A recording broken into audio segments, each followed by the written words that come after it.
to the DS Walk's Double Dribble podcast. I'm your host, DS Walk.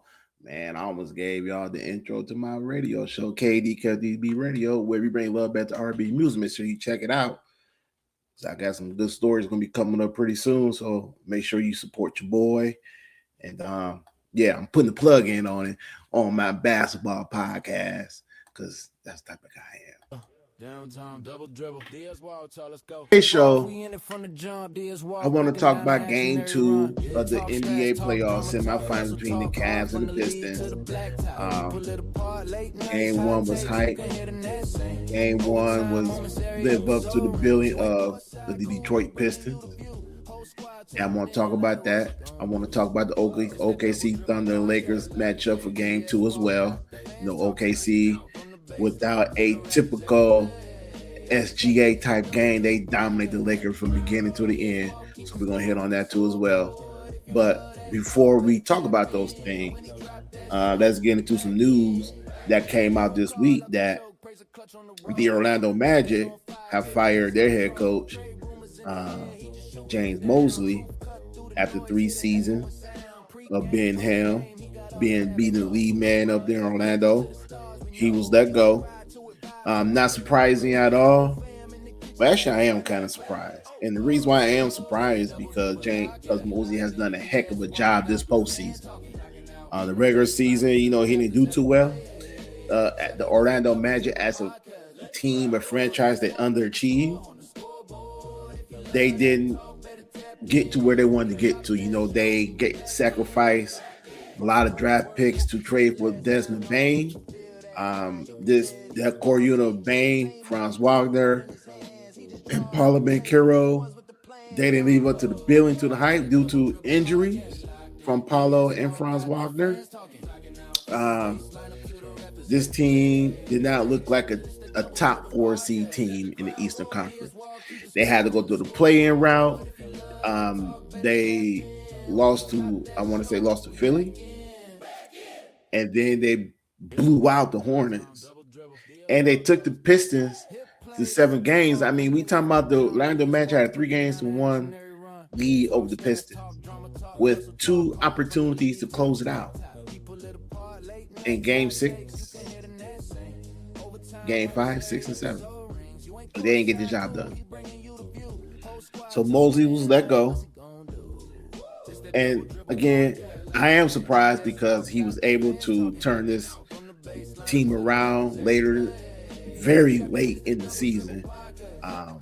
If you would ask me the way Orlando was playing towards the end of the season, probably up to the playoff game, what I would have thought they'd make the playoffs, no, I wouldn't. I would have thought that this team would probably be jockeying for a lottery pick, and Mosley would have been fired. And probably that trio of Bane, Wagner, and Paolo Banchero will be broken up. Either Paolo or Franz would have been traded. That's my personal opinion. However, they were able to ride the ship. They were able to make the postseason. They got the 8th seed, and they gave the Pistons all they had. I mean, look. It was a very physical, it was a good matchup. It was a throwback game to the 80s, 90s NBA basketball, which I do love. The Magic had the opportunity to beat the Pistons, but they didn't get the job done.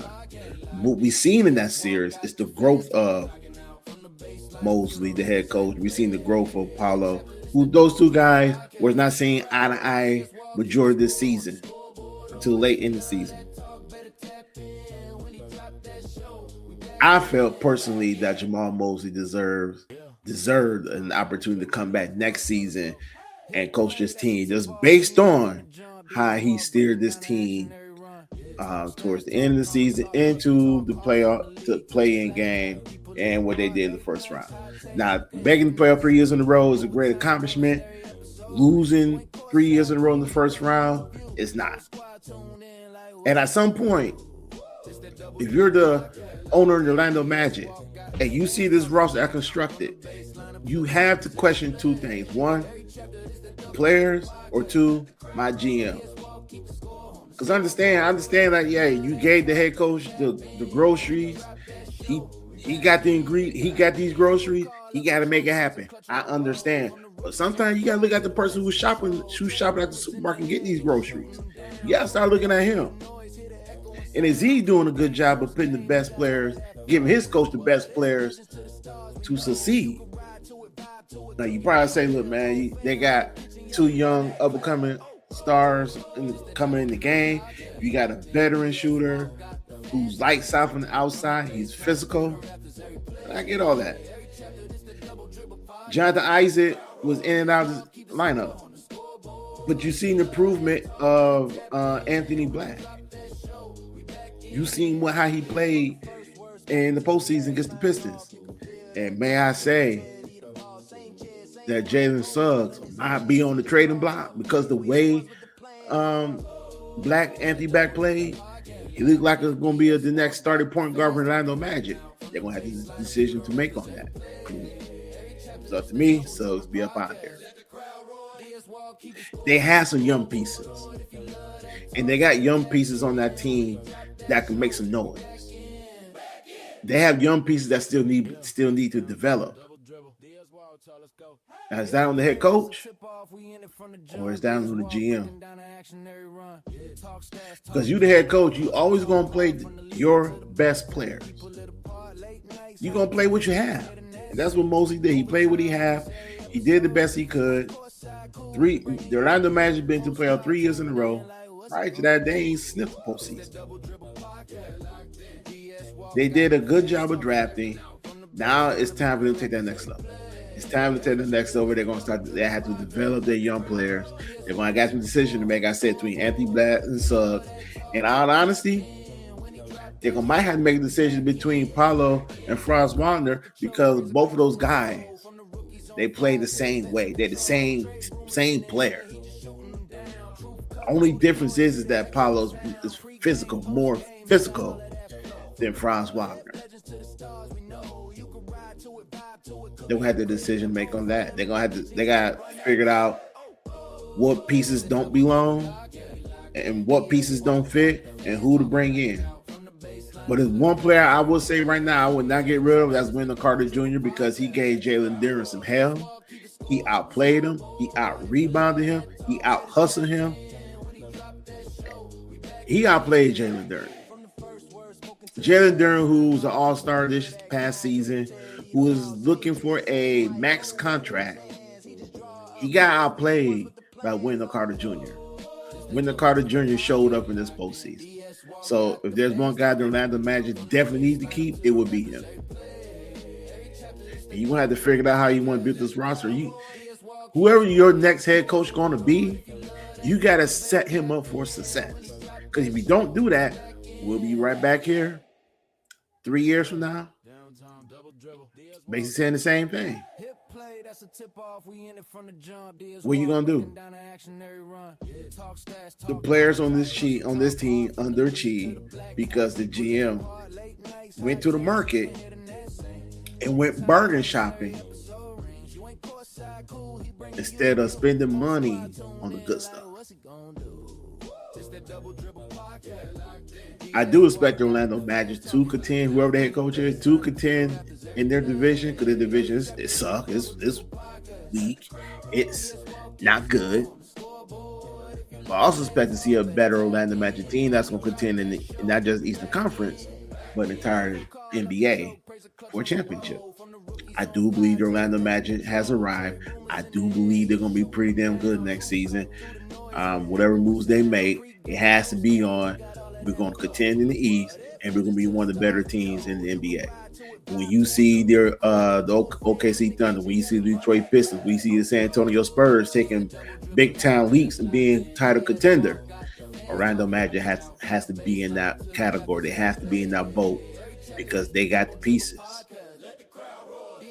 You can say they had the coach who guided them there. Now the next guy who come in is going to have to take that team to the next level. So if you're Orlando, that should be focusing on. Who your new head coach going to be? What style of play you going to be? what team you're going to be, and more importantly, is what Paula Banchero said during the press conference. Culture. What the culture is going to be. Because that's everything.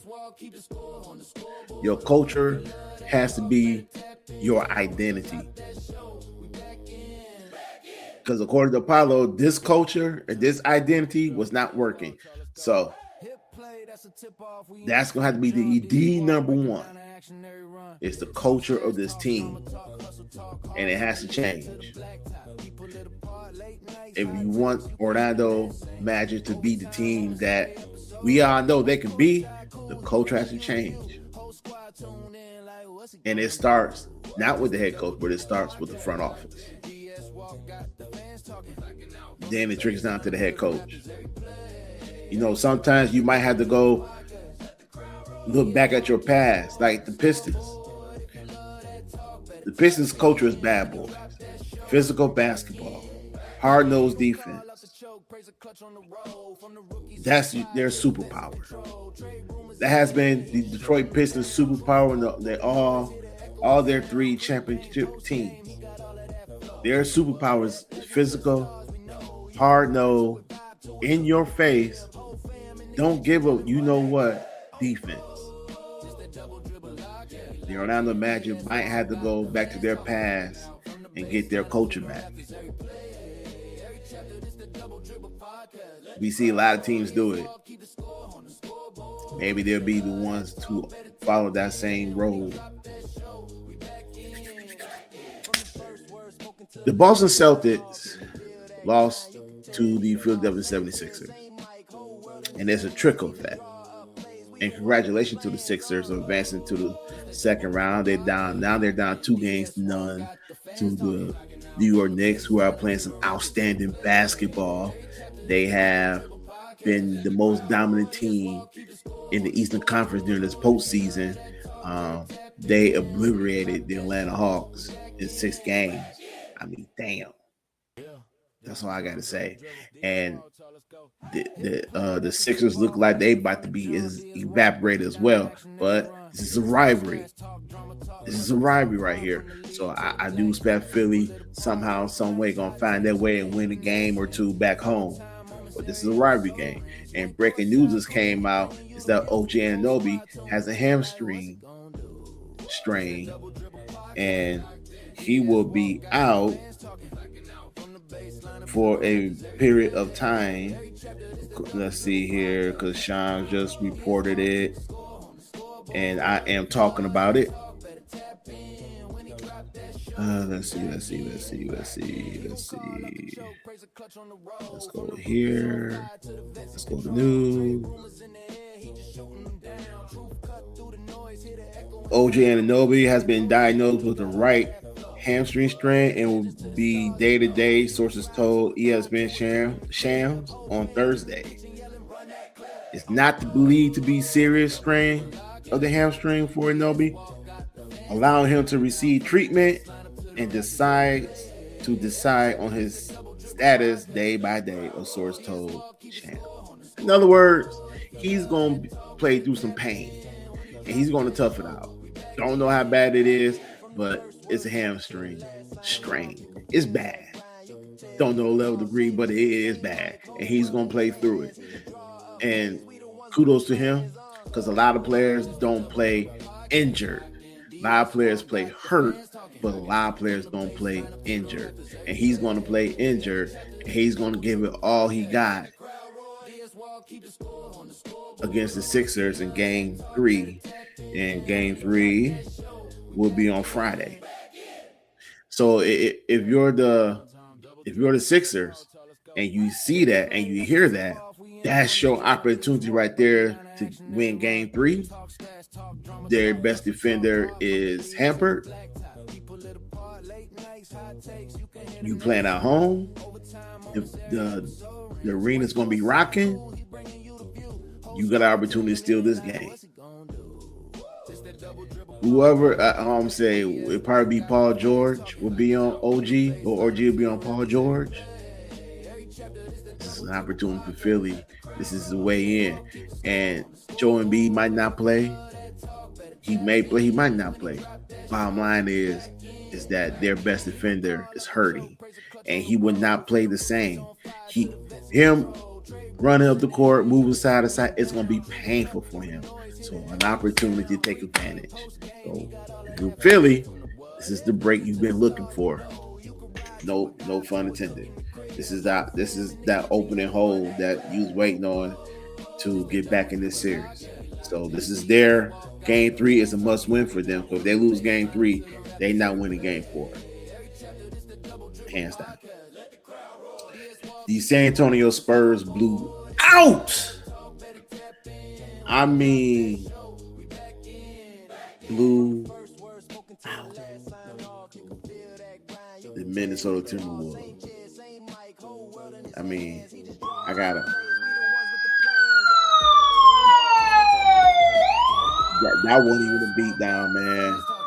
I mean, that was DOA. I mean, they was dropping people everywhere on that court. The Spurs won 133-95. They played a complete game. Minnesota did their job by taking one. But I am concerned about Minnesota winning the game 3 based on where they played in game 2. Listen, Anthony Edwards is playing hurt. He's a dog, and we all know he's going to give it all he got. All he got. He's going to lay it on the line. That game is concerning because they lay an egg. They lay not even a cracked egg. They lay a bad egg and a bad stench in their mouth. And their head coach said it best. They got punked. They got beaten up. They was in a street fight and they forgot to throw a punch. They were getting punched numerous of times. And they forgot to hit back. And all you was hearing from the Spurs and their fans, all that, everything. So if you're Minnesota and you watching this film, don't even watch it. Throw it away. Don't need to be watched. Burn it. Shoot it. Whatever. Don't look at this film. You know what happened. And you know what you got to do. You got to show up. Rudy Gobert, who is one of the defensive players in basketball, he got to have to play defense. I mean, Minnesota looked real bad last night. They looked like they didn't even want to play. That's concerning. So, game 3 on Friday, they got to show up. They got to show up. This is the type of series where I do believe Minnesota can win. If Anthony Edwards and the Minnesota Timberwolves right, if they show up and play, if Jaden McDaniels come out here and play the two-way player that he is, they will win. They will win. And don't forget, San Antonio is an inexperienced team in this postseason. They are inexperienced team. So right now they're playing like they don't know any better. But they're also the most talented team because they got some good young talent. Right now they have the future face of the NBA, and Victor. I mean, Victor is the ultimate eraser. He's the ultimate player. It's nothing you can do with Victor, but then you can do something with everybody else. So Minnesota gonna have to bounce back. It's not like San Antonio can't be beaten. They can. Anthony Edwards, Jaden McDaniels, Rudy Gobert, Mike Conley, all these boys, Nas Reed gonna have to show up and play max effort.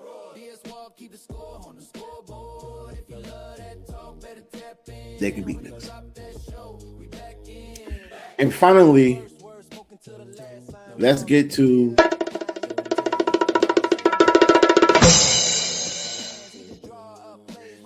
the Miami Heat, who Pat Riley did his end of the year press conference, state of the team. I knew what she called. They had a meeting with the players, had the exit interviews, and he came out here and said that, well, number one, he's not stepping down. He's not going away.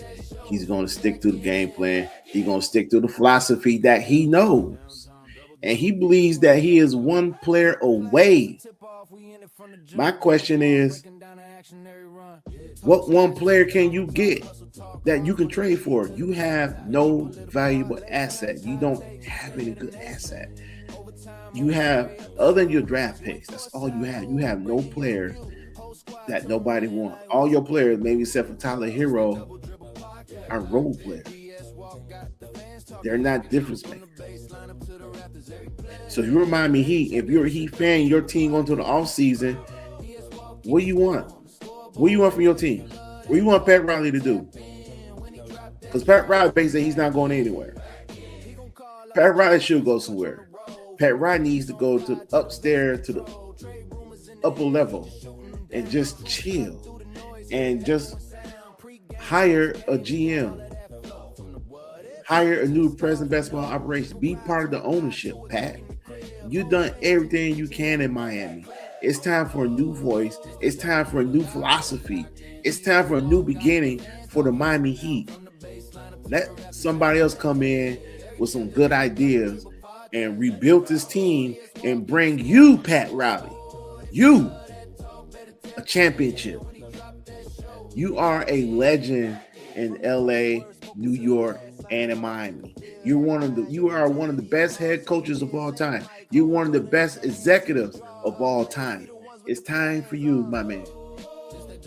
I appreciate everything you've done for the game of basketball.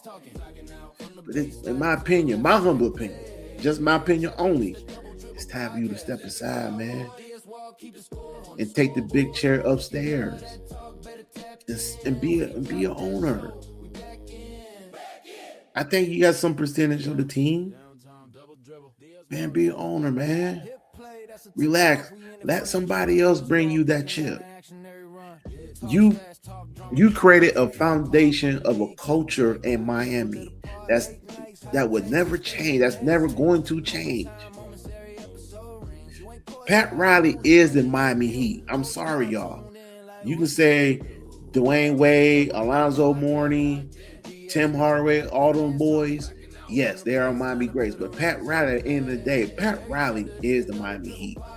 Pat Riley built this organization from his image. Now it's time for my man to go upstairs and chill, sit in that big chair, and let someone take over and bring him more championships. You got one of the best head coaches in basketball, Eric Spoelstra. You're failing him. You're failing him by not giving him the talent that he can develop. Nobody wants to be in purgatory.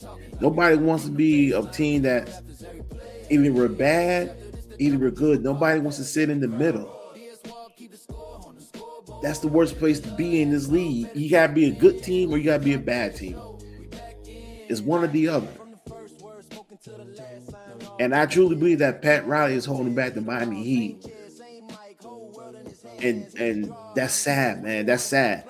He needs to step aside, get out the way, and let Miami Heat hire someone in your image, Pat. Hire someone who's creative, who is similar to your beliefs and what you believe in. Hire someone who's going to continue to build the culture that you built. Bring someone in who can help Eric Spoelstra. You did a hell of a job, Pat. You did a hell of a job. The one thing that I do believe about a lot of people don't understand about Pat Riley was that Pat Riley built 3 teams. The best team Pat Riley ever built was the Showtime Lakers. Not because he won 5 championships there. Not because he got his coaching start there as an assistant coach. That was his best team he did because what he created, Showtime. He created one of the best entertaining teams in basketball history. And he went there. He changed his philosophy. He went to the Knicks, changed his whole style, and became this coach who preached and taught playing physical basketball in the 90s. Showtime Lakers in the 80s. It was all Showtime. It was glitz and glamour. It was fun. It was beautiful. The Hollywood came out and watched this. Then he went to New York. He created a physical team led by Patrick Ewing, where they just beat you down, beat you up, and kind of remind you of the bad boy Pistons. And he took that team to the NBA Finals, almost won it. And he left there, and he went to the Miami Heat, and he continued that same style in New York. But only a little twist was that in Miami, he was able to develop star players to play his style of brand of physical basketball. And when I mean that, he drafted players. He pushed Alonzo Mourning from the Charlotte Hornets. And Alonzo Mourning was the face of the Miami Heat culture. It started with Alonzo Mourning. And it continued to today.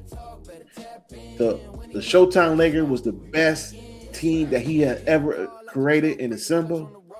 The Miami Heat is the best overall team organization that he has ever created and built because he did it from the ground up.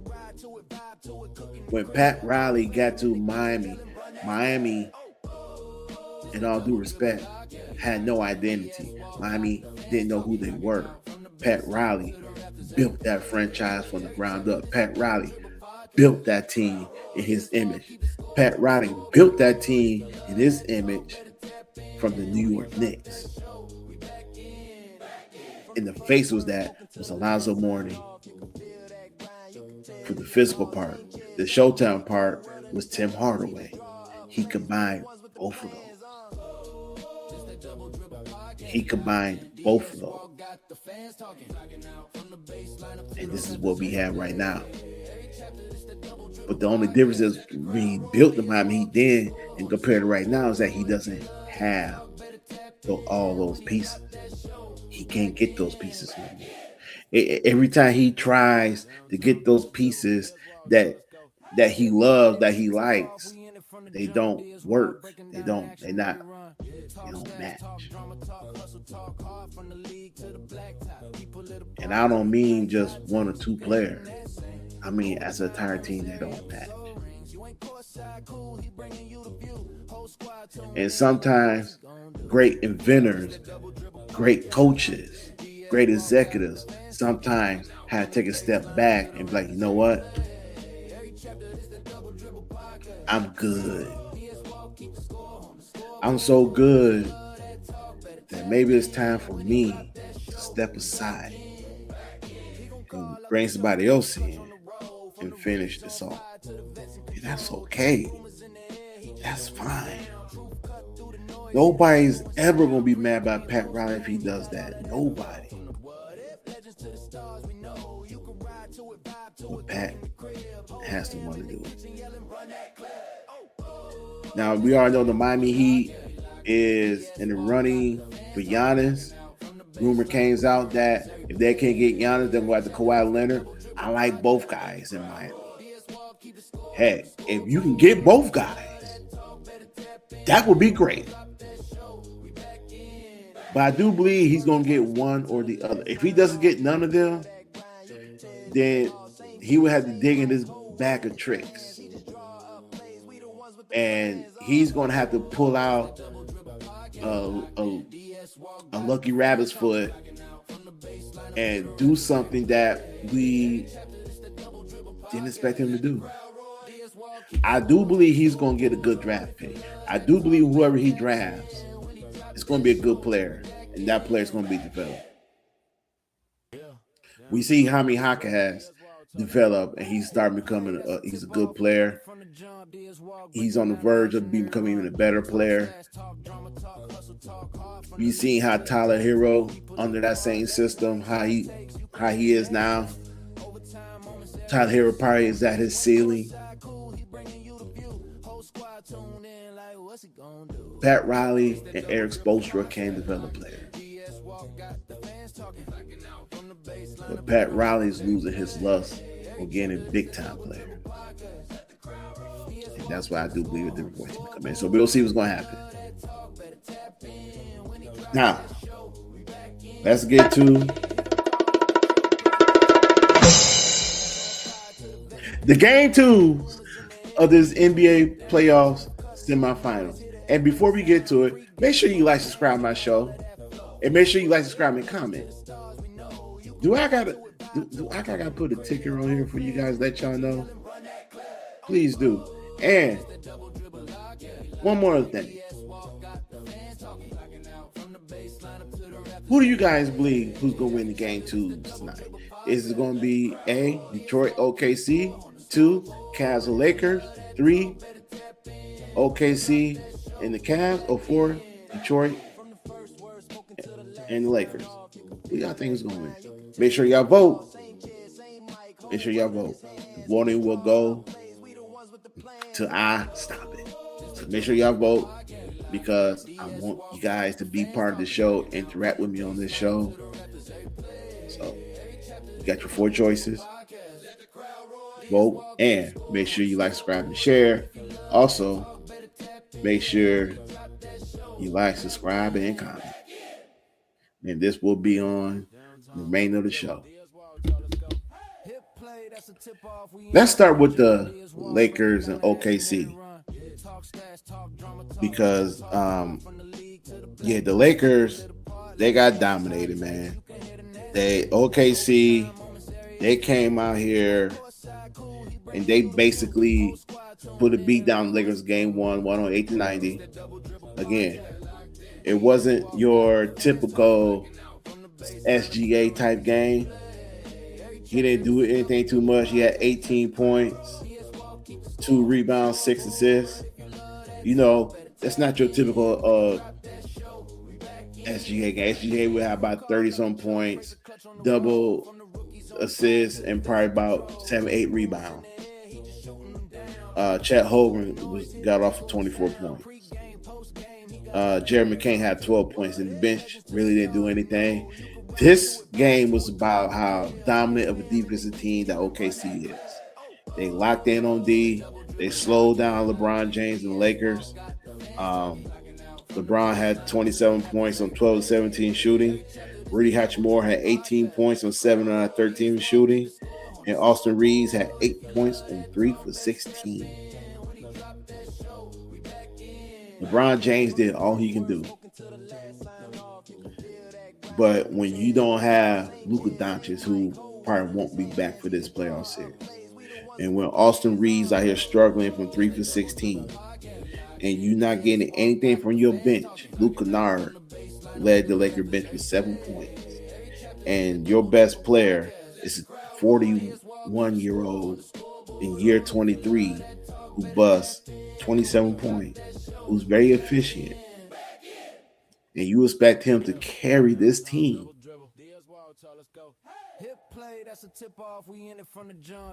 It's not going to happen. And I know a lot of LeBron fans out here, they don't want to hear that, but LeBron James is doing all he can do. It's not good enough against OKC. And when you are down one of the best players in the game, and Luka Doncic, winning becomes even harder. Look, Austin Reeves can bust for another 20, 30 points. All that means is that SGA is just going to take his game to another level. The Oklahoma City Thunder defense was outstanding in that game on Tuesday night. They shot 49%. They were 13 out of 33 point line for 43%. They were 11 out of 12 on the free throw line, was 92%.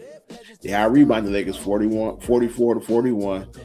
They defensive rebounds, it was 35 to 29. Now the Lakers did beat them on offensive board on 12 to 9, but 29 assists. They were tied at 8 steals apiece, 7 blocks. I mean, OKC had 48 points in the paint. I mean, OKC defense was just good. The Lakers, it was good, but also the Lakers just didn't have enough firepower. That's what it comes down to. It can't be just LeBron, and LeBron just can't be scoring 27 points and you get 8 points from Austin Reeves. It's not good enough. And today's game is probably gonna be no different. You gotta give OKC some credit here because they shut down Austin Reeves. They shut him down. If you JJ Redick, what's going to be the adjustments going to be? What's the adjustments going to be? LeBron going to get his. LeBron is going to get his. Rudy Hachimura had a good game. What about DeAndre Ayton? What's he going to do? Marcus Smart, who's a two-way player, he scored 12 points. It's not good enough. What he's going to do? Jared Vanderbilt don't know if he's going to play tonight. He has a finger injury. It looked nasty. But everybody else, what they going to do? I mean, your bench is really Luke Kennard, Jackson Hayes.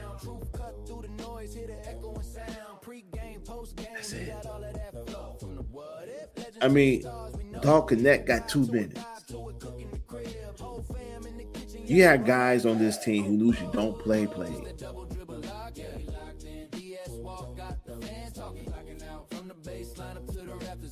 So what you going to do? Because now it looks like all the burden's going to fall on LeBron's shoulders. LeBron can't do that for 2 series in a row. I know he's the king. I know this man is superhuman. But we keep forgetting this man is in his 40s. He can't carry this team all the time. So for the Lakers to win, they need Austin Reeves and everybody else to step up on the defense side of the ball. They need Austin Reeves to have at least 25 points tonight. If LeBron gives you 30, Austin Reeves have to be somewhere close to 30. If Bron gives you 30, Austin Reeves gets close to 30, Marcus Smart, DeAndre Ayton got to have somewhere between 16, 18 points, 12, 13 rebounds, maybe 2 block shots, but also alternating shots. He's going to have to make it harder for Chet Holmgren. Wait a minute, no, because he's not guarding Chet Holmgren. Rudy Hachimura has to make it difficult for Chet Holmgren on his shots. Lakers has to play stout defense tonight, along with some good offense. If you're going to beat OKC, then you got to match their energy, and you're going to have to outplay them. And even then if you outplay them, that still might not be enough. The Lakers that come out this game a house of fire. They're going to have to jump on OKC early and often. You're going to have to frustrate OKC. You will have to be OKC at playing their own game and force them to play your game.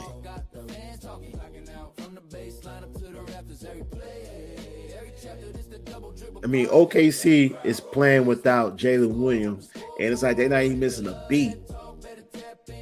They're not missing a beat. This is a pivotal game for the Lakers to me, honestly. It's not game 3. It's tonight game. If they do not win tonight, they're getting swept. And OKC going to sit back. They're going to go to Cancun. They're going to enjoy their little mini vacation while they're waiting on the Timberwolves and the Spurs matchup. They're going to kick back down there in Cancun, and they're just going to wait. So the Lakers are going to have to win tonight's game. They don't want to be swept. Cavs and Pistons game, that was a good game. Detroit jumped on them. Detroit Pistons got back to playing Piston basketball. And we seen that maybe for the first two and a half quarters. They forced Cleveland into 20 turnovers. James Harden has 7 of those turnovers. The Pistons, if they want to win tonight, they're going to have to raise their level of play. And what I mean by raise the level of play is mean that they will have to play a lot better than they played in game 2. Because in the second half of that game, the Cavaliers was making a run. And they tied that game up. And then Detroit run and finish the game off. Detroit cannot lose poise. They cannot lose energy. They have to raise their level of play. Well, the biggest thing to me in that game was Ron Holland coming in the game, supplying energy to the team. He's the Energizer Bunny. Now, I know some people are like, why did Ron Holland didn't play in the Orlando Magic first round series? Matchup problem. That was a bad matchup. In hindsight 2020, that was a bad matchup for the Pistons because both teams are very physical. And playing another team that just as physical as you are will take a lot out of you. Now, we seen that because Cade Cunningham didn't have a Cade Cunningham type game. He missed a lot of shots. He made some plays, but he missed a lot of shots. I think Cade Cunningham ended up with 23 points, but he was 6 out of 19, 2 out of 5 from 3.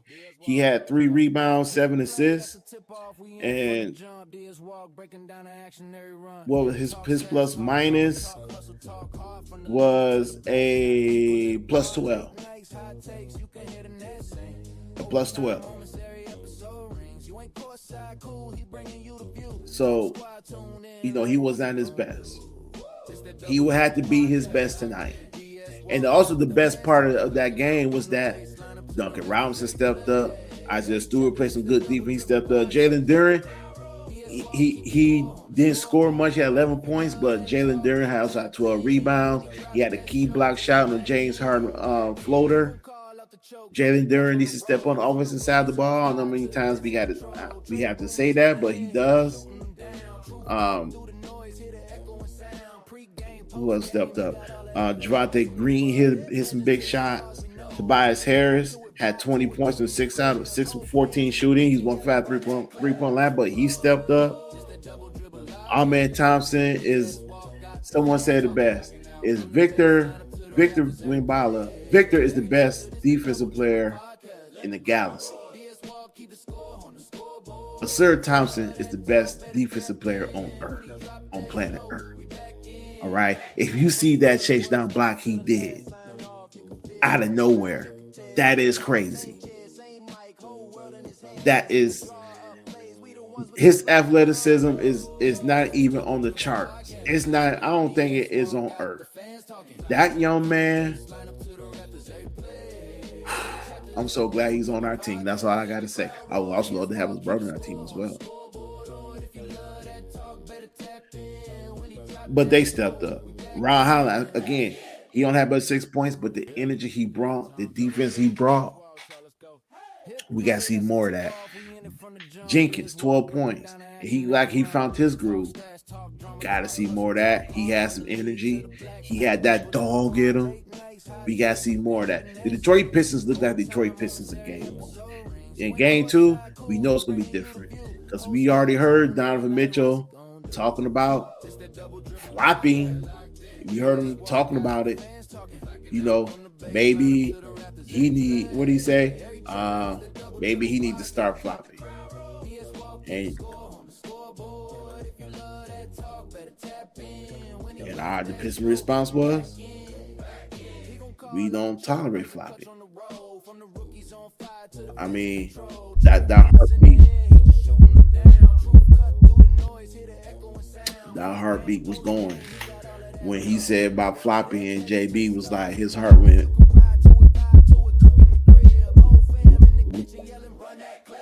See what Donovan Mitchell did in that press conference when he was with him and James Harden at the podium, and they was talking about their loss and what happened, how they lose. They was talking about how the turnovers was crucial, and the Pistons got like 30 points off of turnovers, and the fact that he wasn't getting no foul called when he was going to the hole, and we call that working the officials.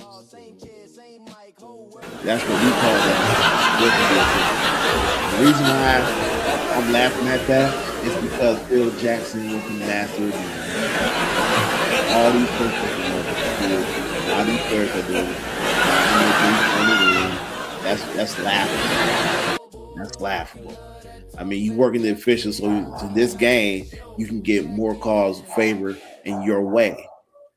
And we already know JB knows that. We know the Pistons know that. So what the Pistons have to do is don't foul. We know that Donovan Mitchell is going to get some whistles tonight. The Pistons need to overcome that. They don't need to get caught up in that crap. They need to come out here and just play their game. Come out here, play your game. The reason why Donovan Mitchell didn't get those calls because the game was physical. Detroit set the tone early by playing physical. The referees, if you're an NBA player, you know who the refs are. You know the ones who gonna make you play through contact, and you know the ones who gonna blow the whistle real quick. Now I don't know who's officiating today's game, but we know the last crew. Hey man, play through it. We ain't not making a phone call unless it's egregious. Tonight, it might be a lot of whistles. It might be.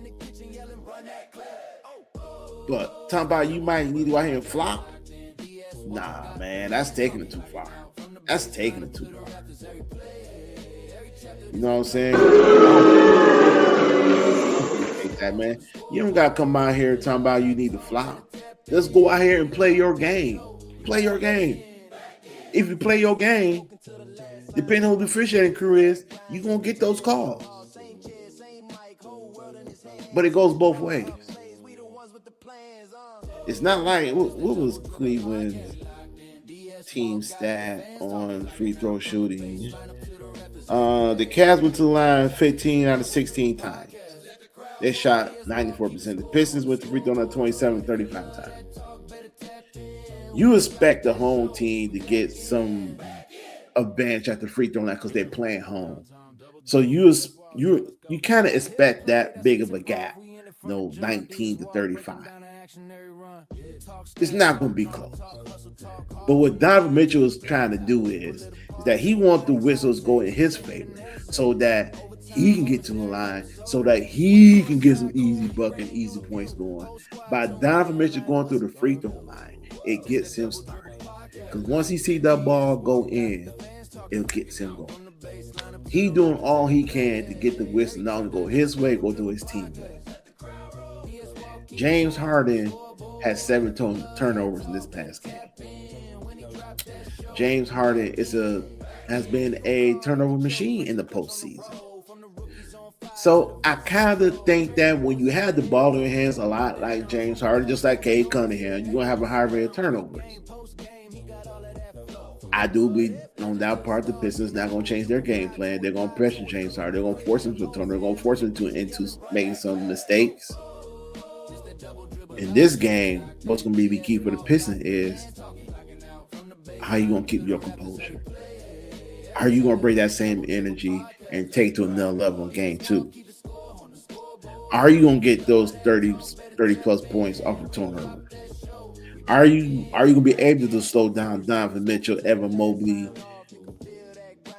Are you going to be able to contain Jerry Allen? Are you going to be ready for the offensive force that the Cleveland Cavaliers potentially going to bring in this game? I want the Pistons to understand is that the Cleveland Cavaliers are self-motivated by the turnovers they committed, not getting the foul calls they thought they deserved, and they are used as motivation to come out here and put a beat down on the Pistons on game 2. and take home court back. They want to split tonight. So the Pistons is going to have to raise their play game. The same player who stepped up on Tuesday going to have to step up again on Thursday. With Cade going to have to play better. Jalen Duren is going to have to play better offensively. The Pistons as a team, as a collective unit, is going to have to play better. They got to make sure that crowd at the LCA stays loud all day, every day. Because I do not see Cleveland going away. This might be a close game. Now, it was 37-21, so Cleveland was battling from behind until they tied the game. Then the Pistons won a mini run. Then Cleveland hit some shots. Then Pistons were back on the run to end the game. Matt Strauss had 19 points. He was hitting shots all game. So the Pistons will have to play better defense on him. The one thing the Pistons was doing that's negative a lot was that they were leaving guys open. They can't do that tonight. I guarantee you, they leave guys open, Cleveland gonna hit those shots. Cleveland was 14 with 30 from 3-point line. They not gonna be like that tonight. They ain't gonna be no 14 with 38 tonight. So the Pistons are going to have to play better defense. They can't leave nobody open. I understand you can't guard everybody on the court. I would rather give up a deuce. It didn't have Matt Strauss, Donovan Mitchell, James Harden, Dean Wade, Keon Ellis, and Dennis Schroeder. I would rather give it easy two than let one of those guys hit 3-point shots. And Cade Cunningham, who was also playing with another bigger guard forward, because when he played Orlando, Franz Wagner was on Cade, and Cade struggled. Dean Wade is guarding Cade Cunningham, and Cade Cunningham struggled. So Cade Cunningham will have to make some adjustments. JB gonna have to make some adjustments where Cade can get off to a good start against bigger guys that's bigger than him.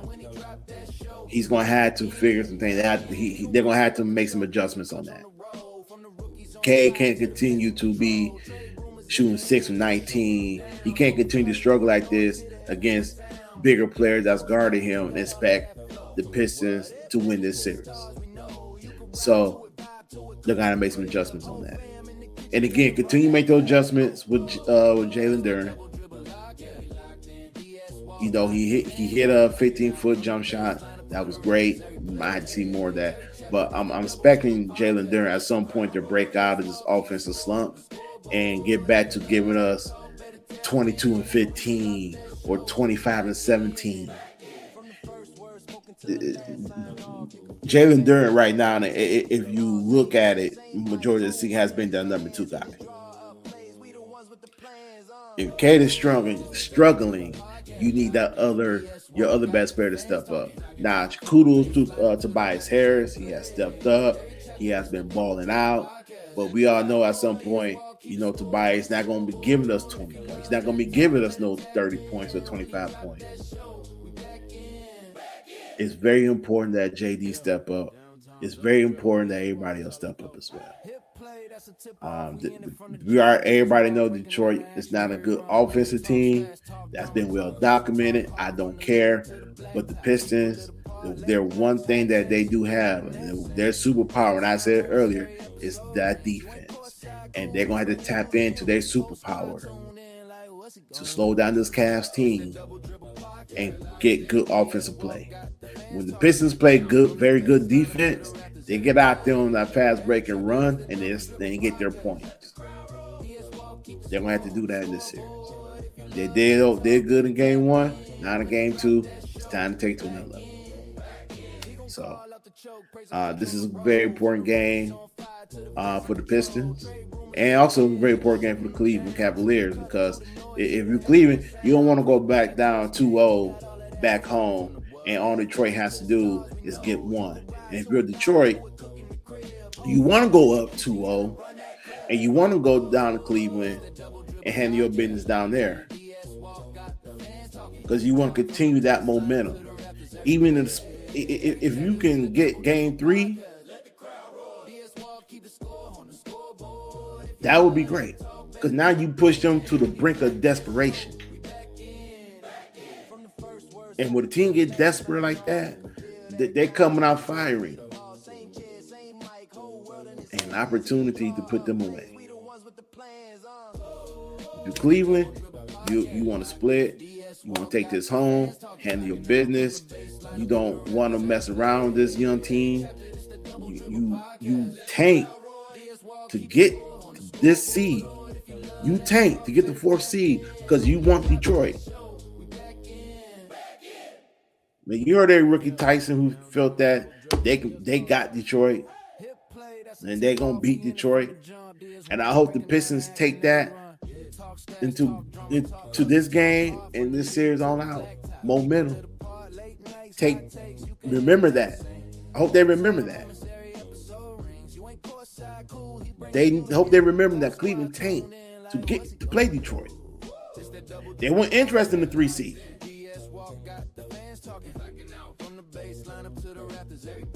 So I hope the Pistons take that with them. I'm here on that motivation with them. Game 2 is going to be a very good game. I don't know who's going to win. That's why, I got the poll right here.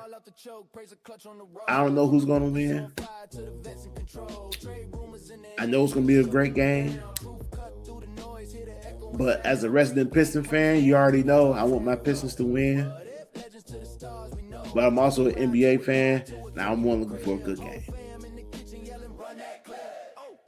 Let's hope I get both.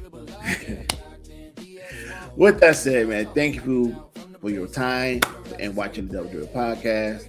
This is your man, DS Walk. I'll holler at you guys later. Enjoy the game 2 tonight. Oh, and don't forget, the month of May is mental health wellness month. A lot of us go through challenges. A lot of us got a lot of mental health issues.